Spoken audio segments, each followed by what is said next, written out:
Bem-vindos a mais um podcast criminal. Eu, Camila Pavan. E eu, Thaisa Monari, vamos falar hoje sobre faltas disciplinares. Aquele presinho que gosta do celular dentro da cadeia, ou então que comete uma falta leve ou média. Será que as faltas leves e médias são iguais em todos os estados, Camila? Olha, eu não sei se é tudo igual. Na verdade, eu sei e a gente vai mostrar aqui junto. Mas o que eu sei é que tem um pessoal que gosta de arrumar confusão dentro da cadeia. Meu Deus do céu, ligar para o advogado de dentro da cadeia então, Jesus, não, mentira, não, ninguém liga pra gente lá de dentro, não. Não existe celular dentro da cadeia. Gente, tá cada vez mais complicada essa questão de falta disciplinar e é algo que o advogado tem que saber trabalhar, né? Igual a Thaisa vai expor aqui para vocês, de estado para estado, muda o procedimento do PAD, que é o procedimento administrativo disciplinar, muda toda a questão de agendamento da unidade. Tem unidade que só faz a oitiva presencial, com o advogado presencial, outras já estão com o online ali para salvar a nossa vida. E é muito importante que a gente saiba trabalhar com isso, porque cada vez mais a gente está vendo na LEP a dificuldade de progredir de regime, conceder um livramento condicional, passar por um exame criminológico, e todas essas questões das faltas, elas vão influenciar nesses benefícios. E como que influencia? Temos a situação do cliente que teve 10 anos de cumprimento de pena, agora na hora de progredir de regime, fez exame criminológico, e foi constatado que ele respondeu a 13 faltas no curso desses 10 anos, porém dessas 13 faltas ele foi sancionado em uma grave e uma outra leve ou média, e as outras ele foi absolvido. Gente, se bem que 13 faltas em 10 anos, vamos combinar? Um errinho por ano. E outra, ele nem foi sancionado. Eram faltas, muitas faltas que eram assim no cubículo, no geral, e aí era absolvido porque não podia dar falta coletiva.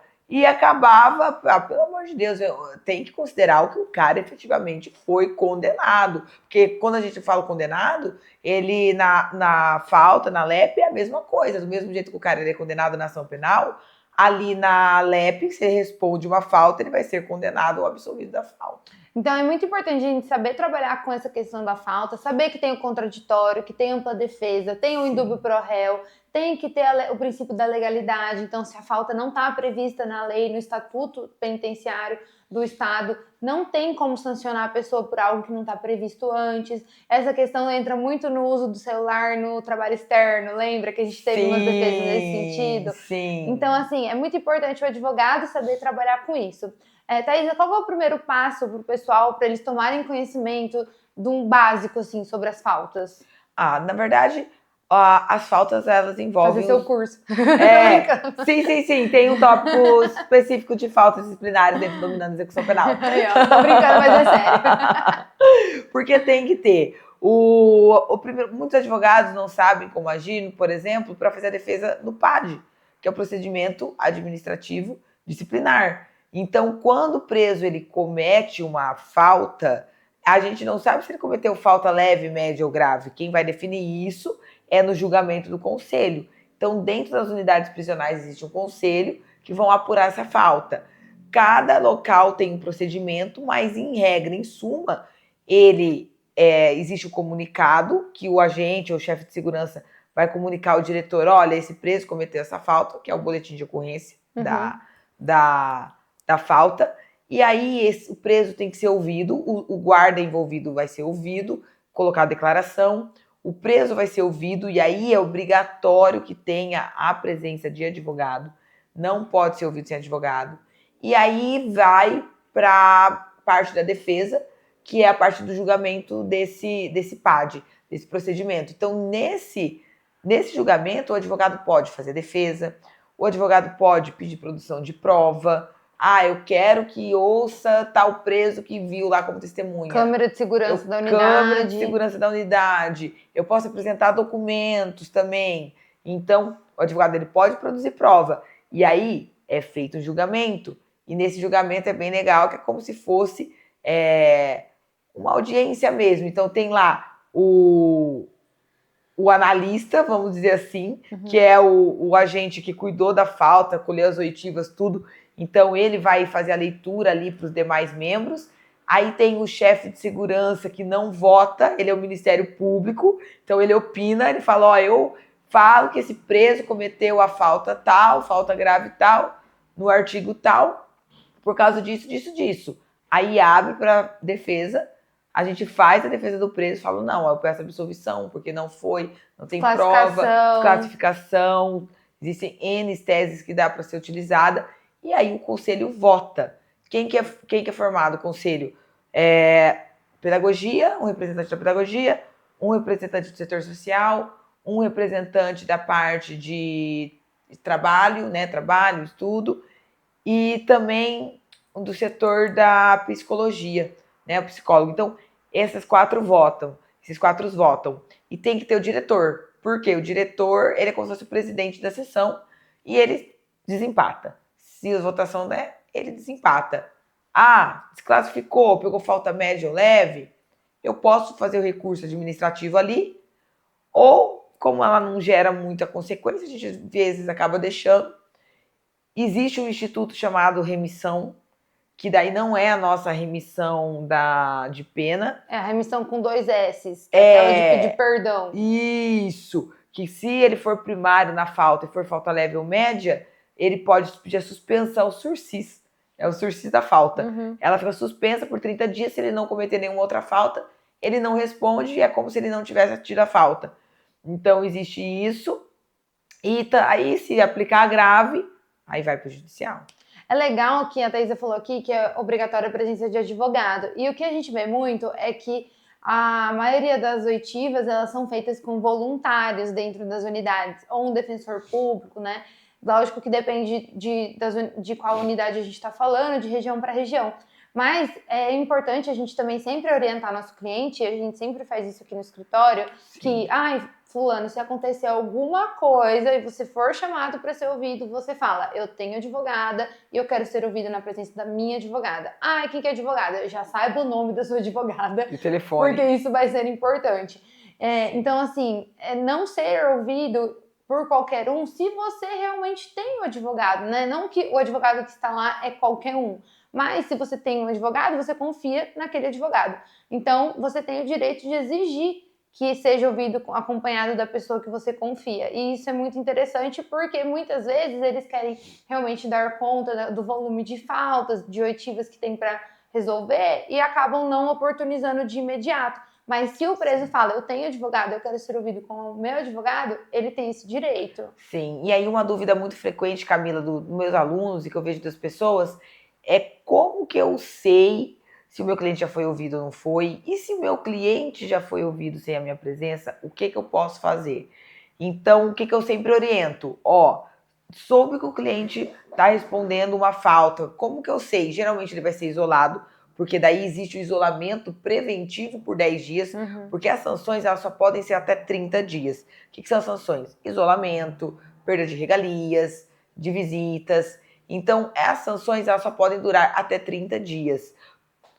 Por onde é regulado? Estatuto penitenciário de cada estado. Então, o advogado que atua no criminal, na execução penal, tem que ler o estatuto penitenciário do seu estado, tá? Nós até trouxe umas diferenciações aqui de falta leve ou média, por quê? A LEP traz no artigo 50 o rol de taxativo de falta grave, mas as faltas leves e médias são regidas pelo estatuto de cada estado.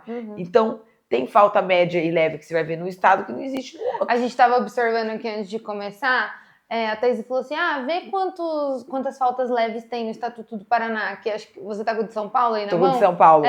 Eu falei assim, 25 faltas leves, 25 condutas são faltas leves. A Thaís olhou de São Paulo com 11. Em compensação, São Paulo tem mais média do que Paraná. Então, às vezes até o que é leve em uma é média na outra, né? Porque quem vai definir isso realmente é o Estatuto do Estado, não é a própria Lei de Execução Penal. Sim, exatamente. A Lei de Execução Penal fala que as leves e médias são regidas pelo Estatuto da Lei de cada estado. E aí, o advogado tem que fazer o quê? Ligar na unidade e pedir comunicado. E já informar a unidade que você vai acompanhar a oitiva. E se ele já foi ouvido, peça uma Pede nova anulidade ou nova oitiva. E geralmente é tranquilo de acontecer isso, né? E se não acontecer, você faz o que depois? Recorre. Geralmente é tranquilo. E para tomar conhecimento de uma falta, de algum procedimento que precisa ser realizado, geralmente o familiar, quando ele vai na visita, ele não consegue fazer a visita. Então, ai, doutora, fui fazer a visita... Ele fica sabendo do isolamento. Fui na visita e meu marido tá isolado. O que aconteceu? Aí a gente já passa o e-mail na unidade, eu entro em contato e falo, olha, fulano foi na visita, não conseguiu visitar o preso, o que aconteceu? Eles já mandam pra gente o BO da 80. Tem unidades que ligam o familiar para informar. Também. Tem, né, unidade mais certinha, mais organizada, liga e informa o familiar, olha, seu filho foi isolado porque cometeu uma falta, não explica o que é, mas fala que cometeu. A pessoa já entra em contato com o advogado, nós entramos em contato com a unidade e já pegamos uma cópia ali do procedimento. Faz o agendamento, escuta o preso e daí vai para esse procedimento que a Thaisa falou, onde o conselho disciplinar está lá disposto, né, disponível para ouvir a tese de defesa e julgar essa falta. Uma coisa que é muito legal é que quando você vai fazer a defesa da falta, você já tem que indicar qual artigo você quer que a pessoa se encaixe caso você vai pedir uma desclassificação. Então, se ele está sendo julgado por uma falta grave, né, vai estar encaixado numa conduta e você, como defesa, vai pedir absolvição. Ok, absolvição você não precisa indicar nada. Mas e se eu vou pedir uma desclassificação? Aí eu tenho que indicar o artigo, porque isso já é a minha própria tese. Sim. Então, sempre que você vai fazer uma defesa perante o conselho disciplinar, é importante que você vá preparado com o estatuto em mãos para você saber em qual inciso, qual falta você está querendo encaixar o seu cliente. Tenha um objetivo nesse sentido. Até porque você você já sabe o comunicado, porque você participou da oitiva. Então você já vai montar uma tese na tua cabeça e vai buscar aquela defesa. Eu lembro de um caso de um cliente que ele estava no trabalho externo e aí sempre eles iam fazendo umas rondas para ver se estava tudo certo. Em uma dessas rondas, os agentes penitenciários viram que aquele cara não estava no horário de trabalho dele lá, porque era o horário de almoço, eles não podiam sair dali, mas eles saíam, iam no mercado, iam em algum lugar ali perto.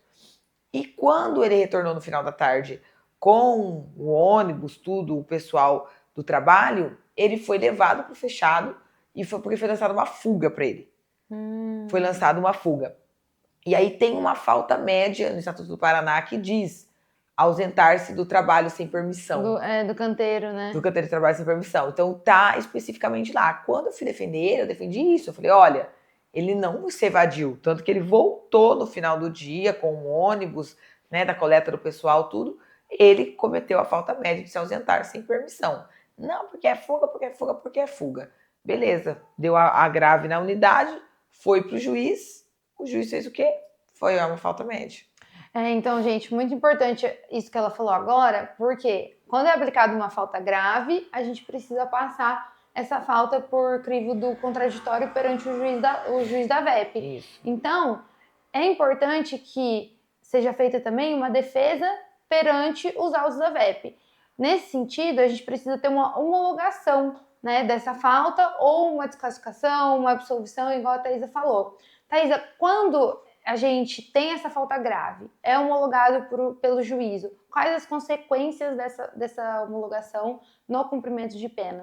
A falta grave, a média e leve tem 30 dias ali para reabilitar a ficha. E uma lenda da cadeia que muitos aqui vão se identificar, que com certeza já ouviram, se não ouviram ainda vão ouvir, é que quando comete a grave, o cliente olhar e falar assim, doutor, mas vai passar 6 meses e eu já posso voltar para o semiaberto de novo, né? Ou vai passar 6 meses. Eles nem entendem esse termo de reabilitação. Eles acham que deu 6 meses, acabou, cumpriu a falta no linguajar deles. E na verdade não. É como a Camila falou, passou 6 meses, a ficha vai reabilitar.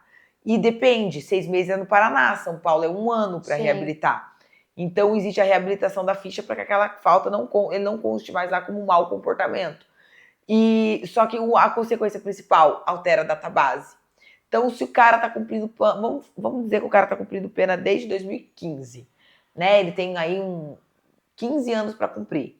E hoje nós estamos em 2024. Ele cometeu uma falta hoje, essa database que era 2015 vai ser a data de hoje da falta. Ou seja, se ele tinha que cumprir 15 anos contando de 2015, ele vai cumprir 1/6, 2/5, 40% que seja, do remanescente. Vai recalcular sobre o remanescente, contando a partir dessa data. Então, ele teria que tirar, vamos por aí, mais uns 12 anos aí a partir da data de hoje. Esse é o maior prejuízo, sem dúvidas, né? Porque a gente tem um aumento considerável ali no tempo que a pessoa vai ter que cumprir de pena, mas a gente também tem a perda dos dias remidos, que muitas vezes, nossa, isso atrapalha demais. Vamos deixar que assim, não é integral. E não obrigatoriamente. Poderá perder, né? Poderá. O artigo 127 fala bem claro, poderá perder até 1/3. Então é legal prestar atenção, sempre pego muito no pé dos alunos sobre prestar atenção nos termos. Então poderá, não é obrigatório, até 1/3. Opa, pode ser menos de 1/3.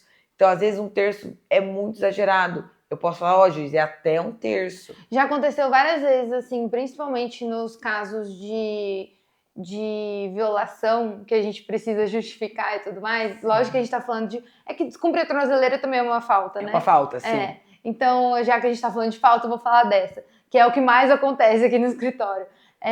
Já aconteceu da gente pedir pro juiz, realmente, o cliente errou, não tem justificativa, não tem como explicar o que ele estava fazendo. Mas ele não cometeu novos crimes, né? Não estava aí de madrugada, não foram longos períodos, né? Às vezes foi ali 15 minutos todo dia. Mas, enfim, às vezes a gente pede até para aplicar a falta, só que só aplicando uma advertência, né? Não mudando a data base, não perdendo os dias de remissão. Então, a defesa ela não precisa ser sempre no sentido de não aplicar a falta ou desclassificar a conduta. Ela pode ser também no sentido da sanção que pode ser imposta. Sim. Eu falo que a defesa na execução penal ela é igual na ação penal. Ela é igualzinha. O tanto que os mesmos direitos que o preso tem do contraditório para defesa, tudo, dentro de uma ação penal, ele tem essas garantias dentro da execução penal. Então, é aplicado os mesmos princípios. Princípio da legalidade, princípio da humanidade, todos os princípios que é aplicado dentro do processo penal, aplica na execução. Então, quando eu vou fazer a defesa, eu posso alegar em dúvida pro réu, se eu quiser, né? Porque são os mesmos princípios. Então, o pessoal tem que entender isso. Então, eu tenho que alegar, eu posso alegar fato atípico, eu posso alegar punição da tentativa. Falta de materialidade. Muito bem colocado. Então, tudo isso eu posso alegar numa defesa de falta. Impossibilidade de conduta diversas vezes, ou até... Teve uma vez que a gente... Crime impossível, lembrei agora. Crime impossível. Então, às vezes, você tem ali, né, um objeto que seria para você ter contato com o mundo exterior, mas é impossível porque o objeto, às vezes, nem funciona. Então, não enquadraria na conduta de aparelho que permite comunicação com o mundo externo. Eu acho que foi o caso de um cliente que caiu com um adaptador de colocar na tomada, que não era nem, tinha nem o cabo do carregador. Era só adaptador de pôr na tomada.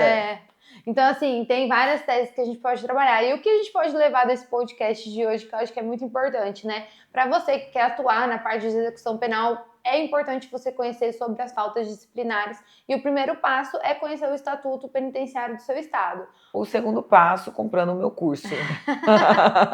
Gente, é muito sério isso, tá? O treinamento do pessoal aqui do escritório, ele é feito com o curso da Thaisa. Ainda bem que ela tem essa paciência para gravar curso e para dar treinamento, entendeu? E aí eu venho para cobrar. A Camila é o que cobra. Ela cobra todo mundo. Hoje eu vou atender o flagrante.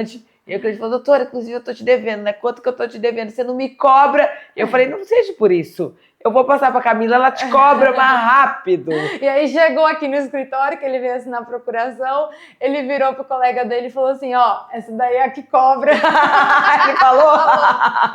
Eu falei, se depender da Thaisa, Não, gente.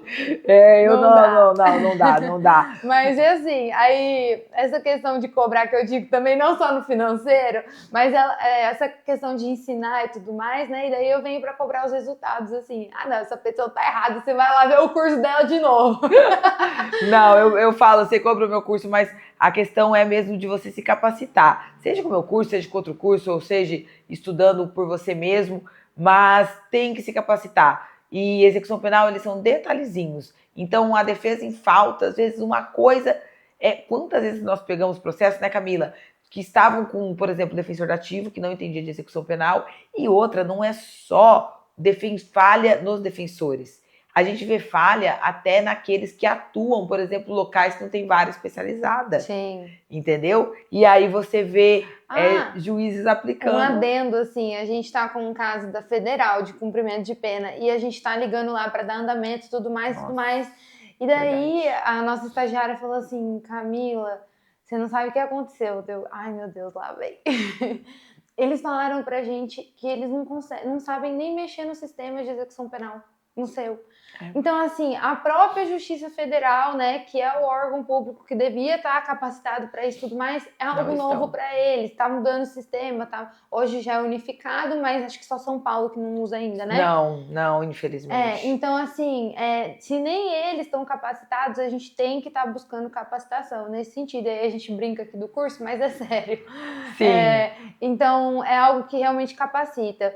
E esse podcast nem é uma propaganda do curso, tá, gente? Foi o que aconteceu. Mas aí, só para resumir também, pra gente saber, né, onde a gente tem que buscar as referências e tudo mais, Estatuto Penitenciário é muito importante e a Lei de Execuções Penais, principalmente. Com isso, a gente já consegue ter uma gama de ferramentas para trabalhar. Depois entram os princípios do processo penal, contraditório, ampla defesa, tudo aquilo que a gente já falou aqui. Presunção de inocência. CNJ também. Isso, as resoluções. O CNJ resoluções que falam sobre a carta de guia, o que vem nela, sobre o cumprimento de mandado de prisão, por exemplo, tem 24 horas para ser cumprido, isso é muito importante.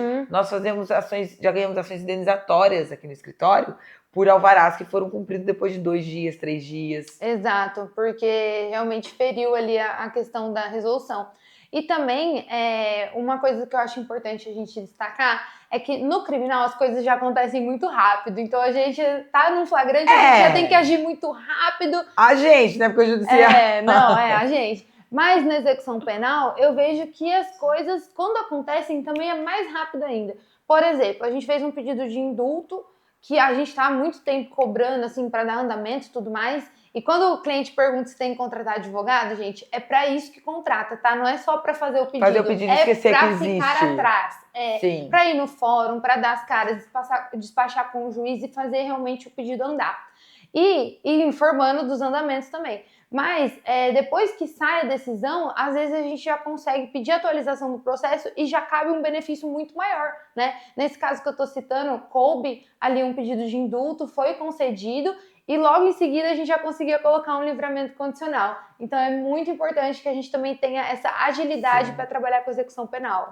Sim, e é isso. E as faltas, para a gente encerrar esse podcast, fica aí a dica, saiba fazer a defesa disciplinar, saiba que você pode fazer a defesa disciplinar, que você tem que estar atento ao Estatuto Penitenciário para saber quais são as faltas leves e médias, para estar pedindo uma eventual desclassificação, fazendo a defesa do seu cliente ali perante a unidade, e que também as faltas elas não se reduzem só a quem está preso. Quem, por exemplo, igual a Camila falou, de tornozeleira, cumprindo pena, se ela não cumpre as obrigações, ela comete falta. Quem está no livramento condicional, no regime aberto, tem condições a cumprir, que se não cumprir da forma que foi apontado ali na decisão, ela vai cometer a falta e ela vai regredir de regime ou perder o benefício. É isso, pessoal. Eu espero que tenham gostado.